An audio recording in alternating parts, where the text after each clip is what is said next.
Kia ora everybody and welcome to our 5th episode of the Resilience Matters podcast. It's an absolute privilege and pleasure and blessing and honour to have my very own sister, Petra. She is going to be sharing a little bit about her story and just telling us a little bit about her life, how she developed resilience and how she overcame different challenges that faced her, particularly in her sort of like teenage years, how to navigate those sort of challenges as well. So absolute pleasure to have her here with us. So yeah. Yep, kia ora, my name is Petra. I am from korerō, but born and raised in Secret Harbour, Rockingham, Western Australia. Grew up with 3 siblings, so 2 older brothers, this is one of them, and a younger sister. She's doing she's mahiha, doctor, soon to be. And then we moved over to Australia, to New Zealand. We moved to New Zealand when I was just turned 16. Moved to Whakatane, dad's from here. So you're just sharing a little bit there about how you grew up over in Australia, and then you moved over to NZ. What was that journey like for you? Well, I did not want to move at all. Like, bro, I was like thinking of every single which way of like staying in Australia just so I can finish my last 2 years of high school. Yeah. Like supposed to go into ATAR and I was so keen for that. Yeah. You know, like. Yeah, true. Yeah, but you know, I had all my classes picked out for year 11 and 12. Had all my like friends there and stuff. Like we had our family there, and like didn't want to leave that because you know, moving to a new country, you don't really have much immediate family. Like we had, you know, Auntie Jess, Nanny Ann, and that kind of stuff. And you know, they're still our whānau, but weren't as close to them as we were with like, you know, our other whānau. So like moving here, I didn't want a bar of it. I remember my first day at school at Trident. Oh my gosh. Like, in form class, this is the first time I've ever been in form class, right? We don't have that. We didn't have that in Aussie. So like going in, and I'm like, who the fuck is this? I don't know anyone. So like, and they've been all together since what, like, could have been primary, could have been intermediate, growing up together. I'm going in stranger danger with these people. Yeah. And yeah, so I remember introducing myself like, "Hi, I'm Petra. I'm from Australia." And then someone tries to talk to me, and I said one word and then just shut down. Looking back at it now, I'm like, so weird. But it's such a big shift. Like it's not an easy thing to just move a whole nother country. Like it's actually really tricky. Like you said, there was like a few things that you were trying to think of to like stay in Aussie. Like what were some things that you were like thinking of like back then? Like moving in with people. Trying to convince mums, like trying to convince mum and dad, like it's okay, I can get a job. I'll like move in with Auntie and then I can pay rent and like, you know, I can stay there. Oh my gosh, because like I was studying. Going into like human bio, those kind of classes like Ken, and that I was like, I'm gonna become a nurse. That's my pathway for like into ATAR and stuff. That I'm gonna do this, and so I was like real adamant, but you know, got the chop. But like ATAR is like the equivalent of like NCEA over here, eh? Kind of like ATAR is like the big testing things that they do, like the big exams at the end. Like over in Aussie, they don't have like the credits system. No. So like it's just like depends on your exam scores, how far or where you get placed, and then you can choose your courses from there, right? Yeah. So you were studying towards that, and then moving over. How old were you when you moved over here? Was it? So just turned 16. Yeah. So wow. December and then January we moved. Yeah. Because it was just before your birthday. Yeah. Oh, that's right. And so like. 16 years old is like a tricky age for like anybody, right? Yeah, like, so angsty at that age. Oh, yeah. And like you're still figuring yourself out, and you're just like still figuring out like where you belong and what you want to do and all of that kind of stuff. that challenge of like moving to a whole nother country sort of just like makes it way bigger. Like how did you, like, and you talked a little bit about how you handled it and stuff, like what was going through your mind when you were, you know, like even just day by day, like having to show up to school, having to be in another country, like what's going through your head? Just like off the bat, I didn't want to be there. Like full stop, I did not want to be there. It took ages, like maybe for like the first couple months it was like, oh yeah, it's, you know, gonna try. But you know, I had such a difficult time making friends. You know, especially feeling because I didn't want to be there. I was like, no, my friends are over in Australia, you know, I still have them.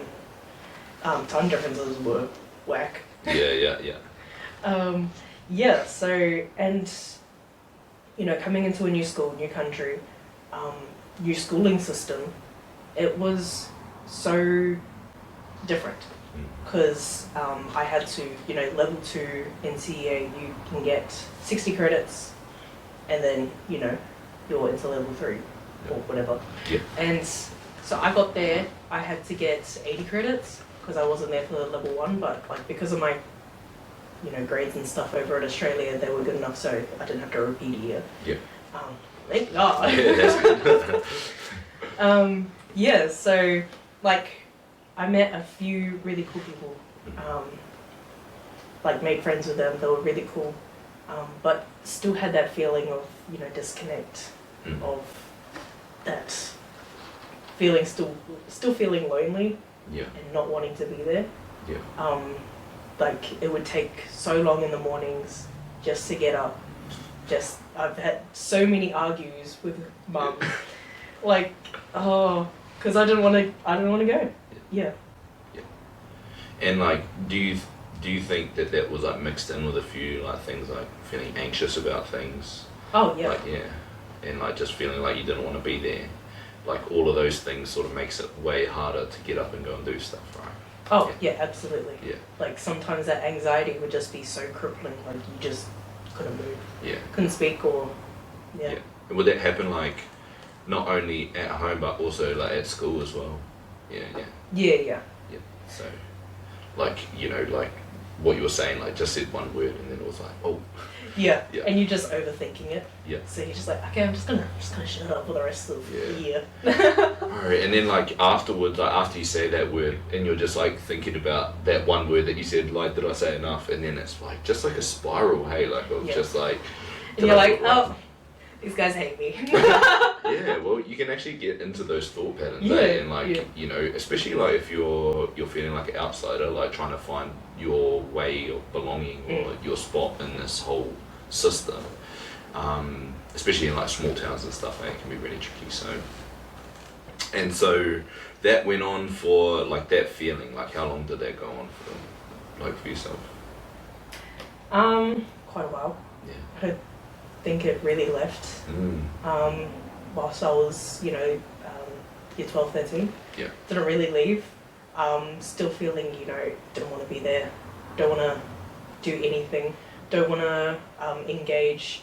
But like the kids were pretty nice. Yeah. The ones that I grew kind of close to. One thing that I really loved was the art. Like the painting. Had a mean as art teacher. He was so cool. And the students in there, they were really, really talented. Yeah. So cool as well. Cool people. Yeah. Yeah.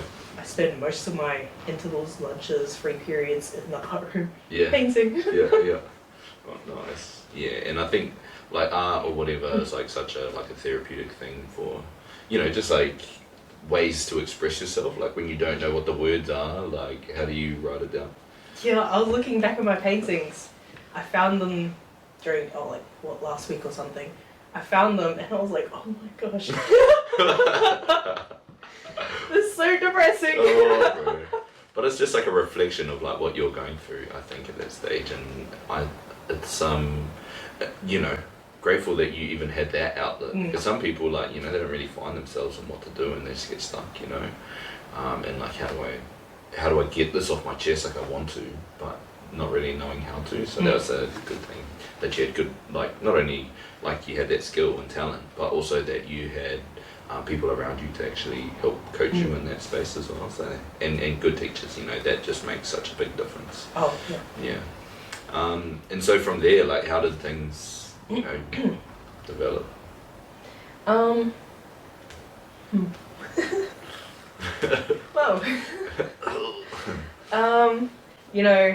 I think the move, it really affected, our parents, sister.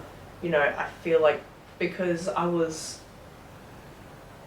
we were kind of all going through that, feeling that way. Mum, she didn't want to be there. I didn't want to be there. We were bouncing off each other, affecting Dad. A lot of arguments.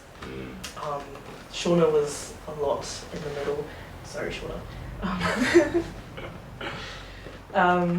So it wasn't a great environment to be in because there was a lot of negativity.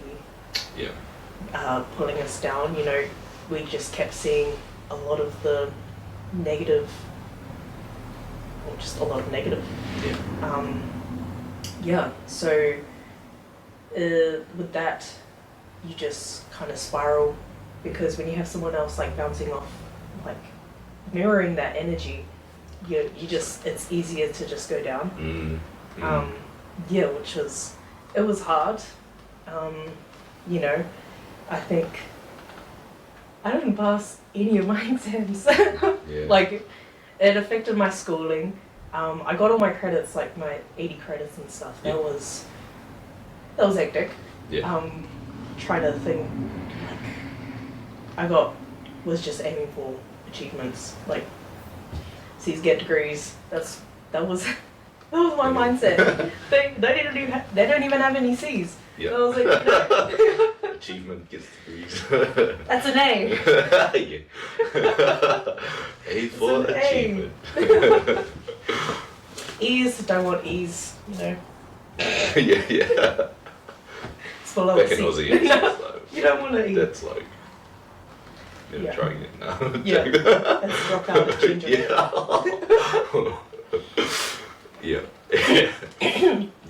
And living in, and I think for me as well, like, I was back up and down from uni, and I, sussed out, because it's sort of like being able to finish that part of my life, like the high school section, and then I've been able to move on, whereas like for you guys, so like deeply connected with everyone, and back in Aussie and the family, and same here, but I think when you're moving on to that sort of next stage, it's sort of a little bit different. And I think even for like our younger sister, she had just finished primary school, or whatever, the intermediate, and then she was moving into a high school with everybody, so there's sort of experiences. Like, she already did a year at CBC. Oh, true. So she was year 7 over there, and then coming in she had to restart high school. So, but I guess it was good, she had moving in with a new cohort and stuff, so that was cool. And so some of those challenges, and then ended up like sort of compounding, especially like around like an environment where you feel like you don't perhaps even have like much control over some of those things, and not feeling like you have an outlet to speak about some of those things as well. How did that end up impacting you? No, I guess I was pretty loud about my dislike of moving. I don't really keep it in. I let Mum and Dad know. I let them know. Very loudly. I would tell them I don't want to be here. And the feedback was usually, suck it up. You're here now. So it was difficult moving, to a new school. I felt so dumb. Like with the new schooling system and stuff. Like it was like, because I came in at level 2 and stuff, they'd already learnt stuff from level 1. So moving in, I was kind of in the dark. Like for my math classes, I was in general maths, and I was like, I already know this stuff, but if I go up to like calculus, they're like, oh, you should have learned this in level 1, and I'm like, It's like a gap. brother. In statistics, Why are there so many words in statistics? When it's maths. Yeah. Give me numbers. Yeah. What are these sentences? Get out of here. Yeah, it was just, what the heck. English, that was good. English, looks pretty alright at English. But then it was like the science stuff. Like, I was so used to doing human biology and stuff, and now we're doing plants. And I was like, I have no interest in plants. Yeah. Fair, No fair. interest in marine biology. Yeah. I'm so sorry. I was like, give me human bio. Like, Yeah. I could just, yeah. But, yeah, like, kind of gone off topic. That's alright. Yeah, but, you know, feeling, you know, behind your peers, feeling inadequate, it takes a blow. Yeah. It's real disheartening when you get, like, back assignments or stuff and what you're used to, like your grades that you're used to, it's just not the same. It's frustrating and discouraging, and like you're just like, like I was going all good back home. It just like makes that even worse. Like that part of like, I was sweet back in like Aussie. Why did you move me here? Yeah, like you know, so that's just like a constant like reinforcing cycle of like why maybe back in that time like why you shouldn't be here, right? And so like fast forward a little bit, right? And we talk about that time when we went to Bali, all of that kind of stuff, and you know how I sort of noticed that there was a few things going on for you. You know, noticed that you know we're isolating a little bit in the room a lot. Doing those paintings, like it was like almost like we're like in this beautiful, amazing spot doing all these cool things, and it was like as much as you would be in your room, and like fair enough, like was think like fair enough, like you had your schoolwork to do and you had to catch up, and you know it was your last year of school, so you had to make sure that everything was, you know, you were getting your credits and all of that kind of stuff. But it was sort of a little bit weird, and I remember just thinking to myself like, is this all good? Like, is she like doing okay right now? So, you know, asked like a few times as well. I'm like, sis, are you okay? Like, is everything going alright for you? It's like, yeah, no, I just have to finish my schoolwork, you know, things like that. And then, it just sort of got to a point I was like, oh, well, you know, she's saying it, so, you know, she's all good, then she must be okay. And then, and then we came back from uni, from holiday, and then, you know, sort of, that was a pretty crazy time, well, for yourself, and also those around you as well. Sort of what was like leading up to that point, like, you know, going on holiday and all of that kind of stuff, like what was the feeling? Because it was like school holidays, around that point, yeah. Just before term three. like mid-year. Yeah, it was,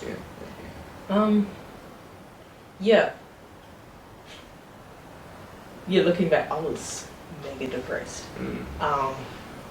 Like, I wanted to be there, but also it was just too much. Like, wanted to be there, wanted to be, you know, interacting with you guys, interacting with our cousins, and it's just, I just couldn't bring myself to do it. I don't know why, but it was just really hard. And so I just dive into my art, saying, you know, I got this. I remember I was writing an essay. True, as well. Essay is that as well. I think I've maybe finished like a few of my paintings when I was doing that. But yeah, I was just not feeling anything. As in, not feeling like I wanted to be there, wanted to live. Yeah. And then I think we got back as reality, you know, because we grew up with those cousins. Yeah. And then coming back, and you're like, oh shit, you know, back to Stuck here. yeah. Again. And I think like we got back, and then you left to go back to uni, and then we went to Hamilton for someone else's birthday. Yeah. And I remember I was making jokes, and Shauna would be like, ha ha ha. Like, that was the thing, like, I just always make jokes. and like say I'm fine, I'm all good, like make jokes about everything. And then I remember Shauna, I think I made a joke that went a bit too far. And Shauna just kind of looked at me and she's like, can you promise me something? And I'm like, yeah, what? And she's like, can you promise that you won't do anything to hurt yourself? And I was like, yeah, that's all good. I'm not going to do anything. The next night, oh man, we got home, driving home from Hamilton, and I was like looking out, and I made a decision, and I was like, okay, tonight's the night, you know, school's tomorrow, I don't want to be here, I don't want to do this, school's tomorrow night, what do I have? I was like, I got a lot of pills, I got a sharpener that I can undo, trigger warning, so sorry. Yeah. But yeah, got home and yeah, I made that decision. Yeah, went through it, it was about midnight-ish, Mum was still awake. Yeah. I think halfway through, I kind of had a thought, like, I don't actually want to do this. And, you know, Mum was still in the lounge. I was freaking out, crying, trying to be quiet because walls are thin. Yeah, no. So I told Mum what happened and she starts crying. And she's calling the ambo and stuff. And yeah, got to the hospital. They're asking all these questions and I already know what these questions are for because, you know, when you're in that state, you're like doing all of these quizzes or whatnot. Like, am I depressed? Do I have anxiety? Yeah. You already know these types of questions and what they're for. True. I lied my ass off. True. Yeah. I was like, no, it was a spur of the moment kind of thing. But you'd had actually been thinking about it. Like I you had made been a thinking plan. about it for a while. Fine. Yeah. Welcome back, guys. But I just want to start this section as we finish off the previous section, just to let you guys know that there is support available to you guys. If there's been anything that might have like triggered you, or maybe you've found something in yourself that maybe you've been thinking these certain types of ways, maybe letting you know that there's support out there is really important. So if you need to call somebody or if you're feeling low, 1737 is a great number that you can call. You can call them. We'll have their some of those details down low, down in our description. So please check them out. It's a free service. You can call or text them at any time and you'll be talking to a trained counsellor. As well as that, please, if you're rangatahi, Youthline is a great place that you can call, and there's so many different helplines as well that you can access. So please make sure that you reach out to someone because yeah, you're important and you matter. Please, yeah, make sure that you guys know that, and we want to make sure that you guys know that as well. So yeah, I think our next part is just how do those experiences that you had when you were a young person shape what you are and how you do things today? Like now you're working as you were working as like an attendance facilitator and as working as a youth coach and working as you know, a teacher aide as well. Like, how do some of those experiences that you've lived through help you to do what you do today? I guess I'm more aware of what's, you know, rangatahi could be going through, how they might be feeling. I'm more aware of that kind of stuff, and how it may, you know, impact behavior or that, I don't know, I'm finding myself a bit more, what's the word? I want to say soft.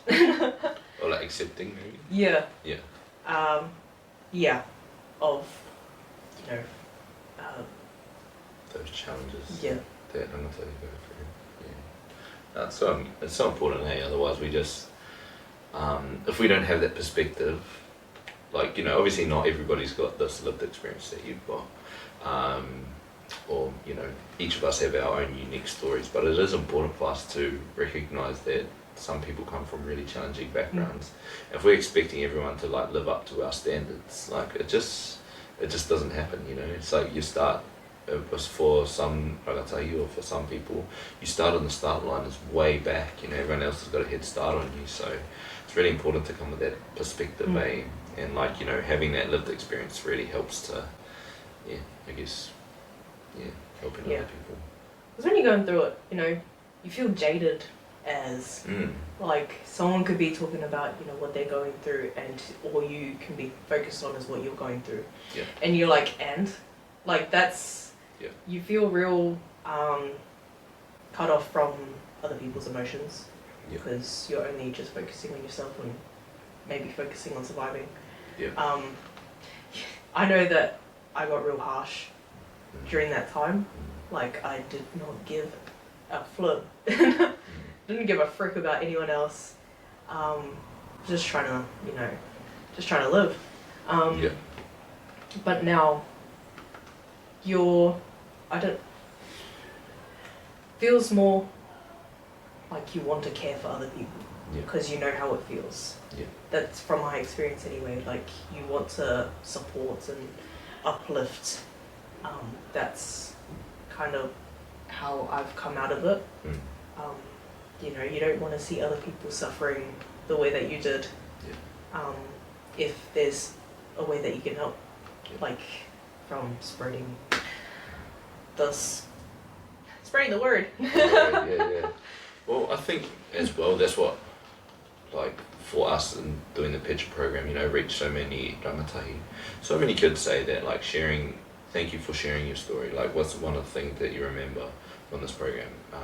The story about your sister, you know. And so people actually connect with it because it's like, oh, wow, this like actually happens, and actually other people go through it too, and actually there's ways to like overcome it. And so like your story of like the challenges that you went through and resilience is actually inspiring a whole like generation of young people to be able to overcome those challenges. And I think that's really important, like to share some of those stories, you know, because we go through it, like we're humans, and actually even more so, like not more so now, but like there's a lot of rangatahi who are, you know, who are suffering, who want to learn more, but might not feel confident enough because there's still stigma around, you know, accessing support and all of that kind of stuff. And that's what we're trying to, you know, change a little bit, change that negative stigma into you can access help, you can find help, and there are people who want to support you through this stuff. I think it's so important that our rangatahi know that. So big mihi to you, and I think that if there are like rangatahi watching this who have been on the Petra program, you know, you've heard some of Petra's challenges, and the whole reason why we share these stories is to ensure that, you know, you guys have the tools to overcome it, so that you guys don't have to experience some of the things that Petra's shared about, and as well that you know, there's like light at the end of the tunnel. Like there's always a reason to live. Like there's always somebody who loves you, who want to see you thrive, that, you know, that care for you, and you know that your life is worth it. It's and that's the whole kaupapa around the Petra program. Because I don't know like what you were feeling then, but did you feel like you were worth it? Did you feel like your life should be lived? Did you feel like you had a reason, a purpose? Like, were those things that were going through your head? No. I just thought, I was nothing. Like, but that's weird, because like, you know, before that you'd be like, oh yes, I know who I am, and then when you're going through it, or when you're starting to, you know, go down, you just have those thoughts like, this didn't go right, that means da da da da. I couldn't do this, that means da da da da. And it's just, you're going down, down, down, until, you know, you think that you're worth nothing. Until you can't really see your own value. Can't see that, you know, people enjoy your company, or people love you, and that kind of stuff. But now,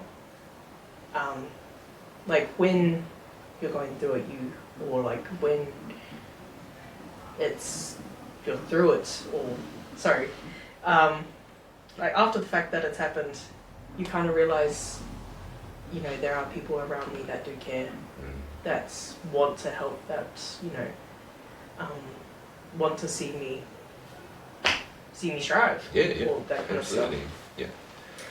And it's like, doesn't have to be, you know, it could just be like a teacher or some stranger that you meet. Yeah.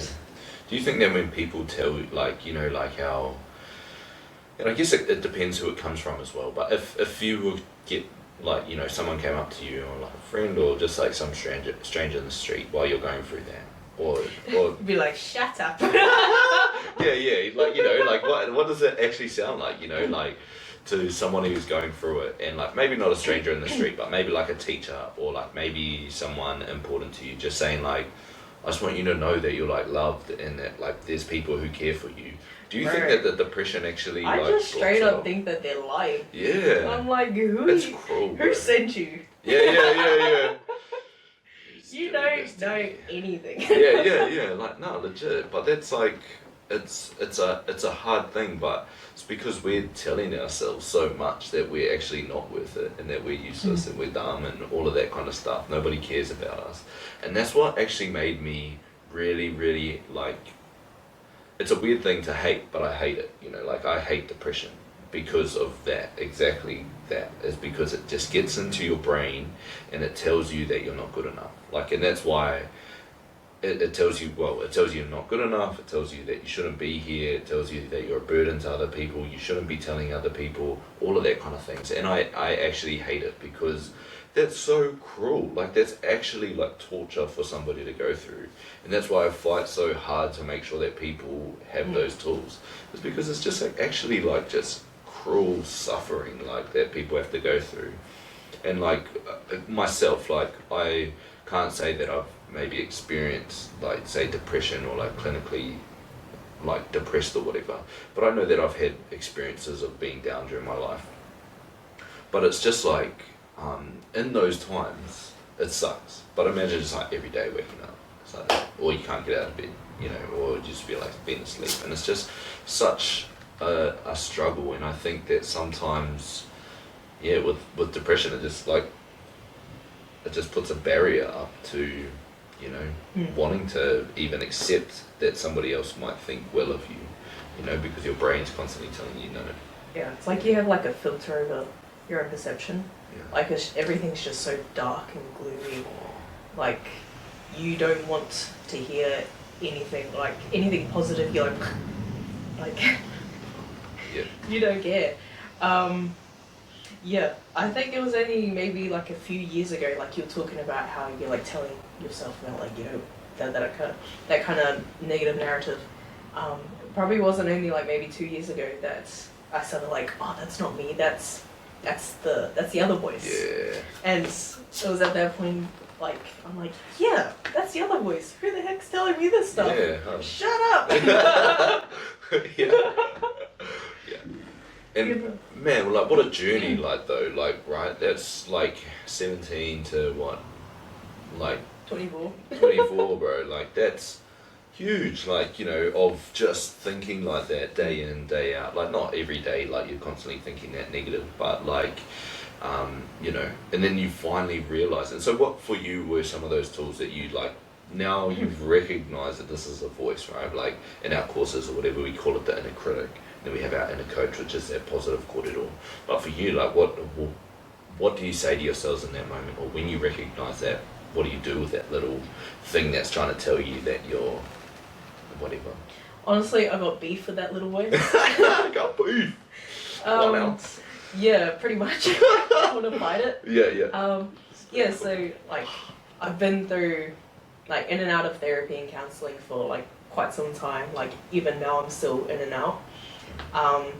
And you know, it was like, you know, you go into the session, they ask how you're feeling, ask if you have any of those kinds of thoughts, and you're like, yeah, and they're like, I think once, I was like, you know, yeah, just the usual, and my counsellor was like, you know, that's, you know, it's not normal to have those kinds of thoughts, and I was like, what are you talking about?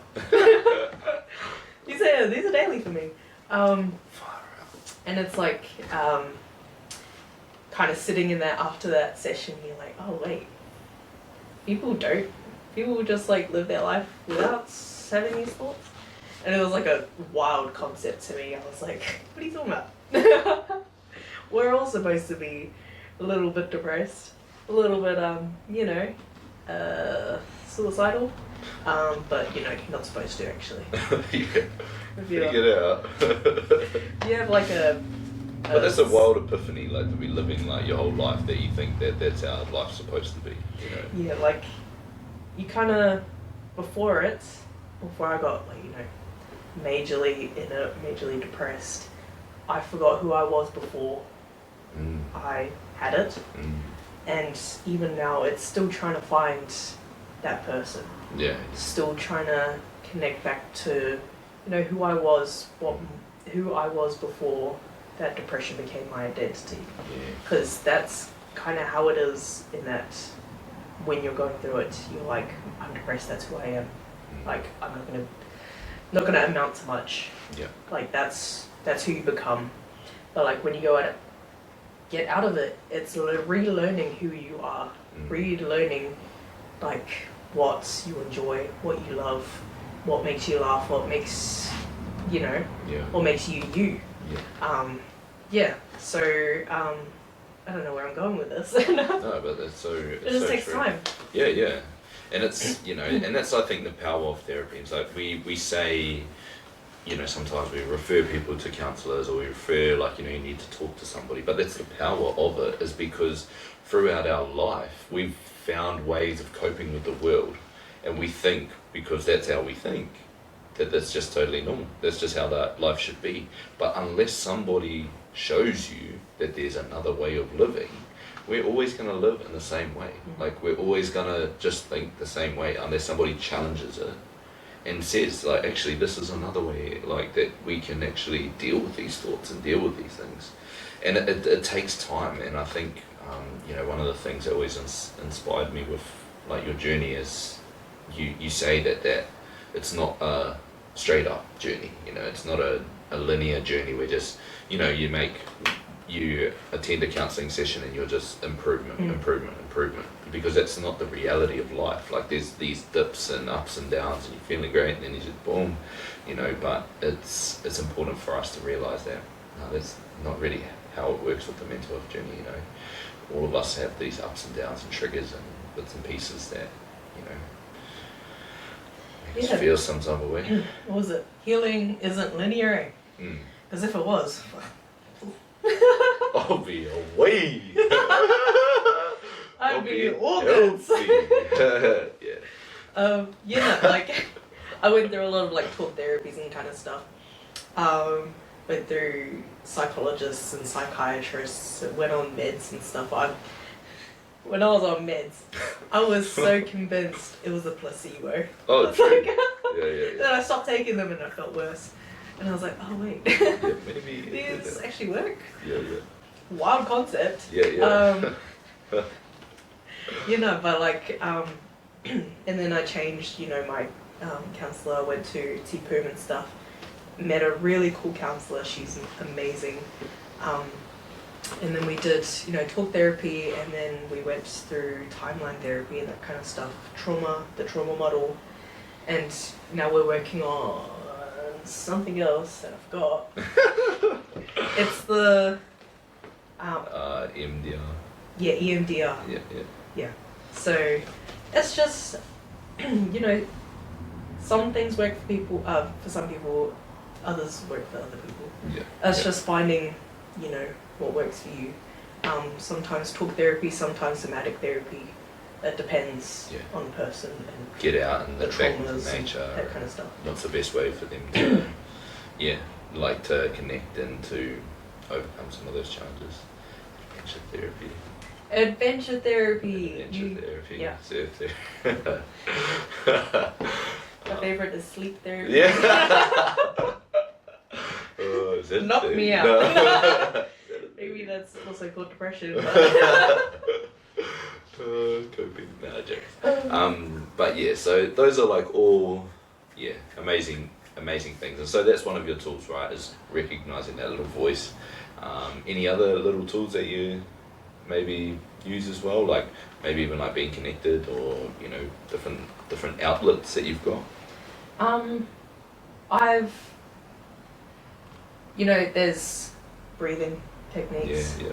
that has helped me a lot if I'm going through like, if I had gone through a panic attack or something, kind of like you've taken me through some breathing techniques and that kind of stuff.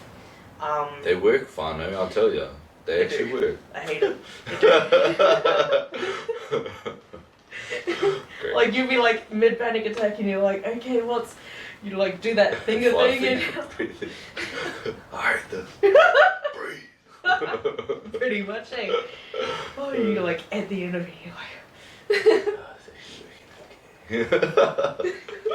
Okay, go.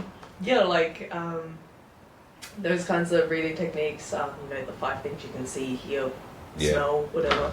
I've had to do that quite a few times. And then what other? That's like, you know, recognizing that voice, recognizing what you're feeling, and that you can name it. And you can journal. I hate journaling, actually. Yeah. I hate writing because my brain just goes da da da, and my hands like I can't keep up. Legit. So like my counsellor had suggested doing, you know, video diaries instead. Oh, Where cool. you could just, or like voice notes where you could just talk. Cool. Yeah, there's that. Or you could do. My favourite is like when I'm feeling down or shitty, I go to the gym. Yeah, true. Like just movement. Or hanging out with my friends. Yeah. I love hanging out with my friends. I know that if I'm feeling down, I go to my friends. Nice. And it's just like an amazing time. Yeah. Like they don't have to know what's happening. Yeah. It's just like good vibes. Yeah. Always Cool good jokes. Yeah. Great jokes. Yeah. And it's like just like a instant oh yeah, I actually like being here. Like, oh, I enjoy this. Yeah. Nice. Yeah. Especially the gym. You know, you get a pump and you're like, yeah, buddy. Nice.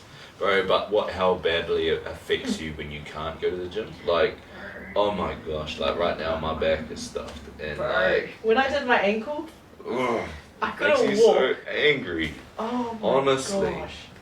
I have to swim now. Rather do an aqua jog.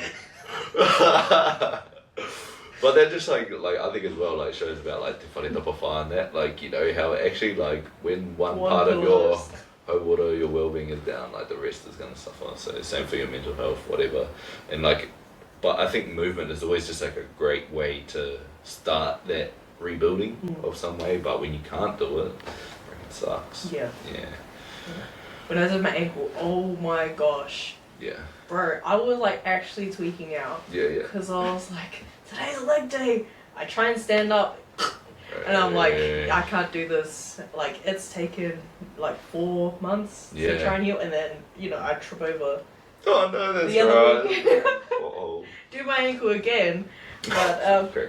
the same ankle. That's crazy. Oh, man.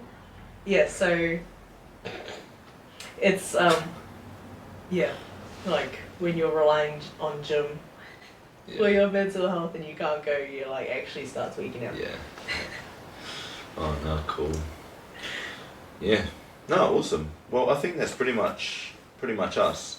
If you had, and I'll ask this always to anyone who comes on, if you had like one tip or one encouragement or one thing that you could say to somebody who's listening right now, what would you say to encourage them? I would say keep going. Like, if you're going through it, if you're feeling, you know, terrible and you don't want to do this, just gotta say, like, keep going. You don't want to, like, that advice you don't really want to hear, because you're like, yeah, whatever. But, like, just finding one thing to, you know, enjoy, to you know, keep going.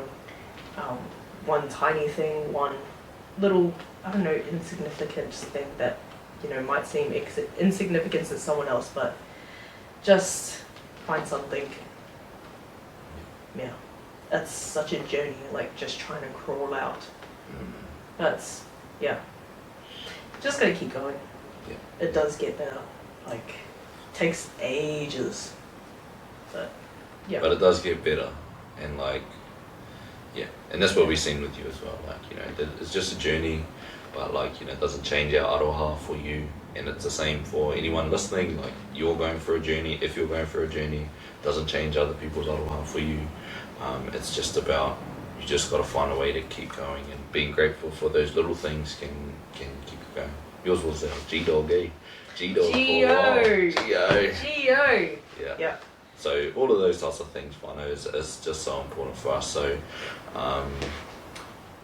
my sister! Yeah. My sister! So proud of you, like, bro, honestly, so proud of you. And like, I just want to like, for listeners who don't know, we run a program called the Petra program. That's named after my sister.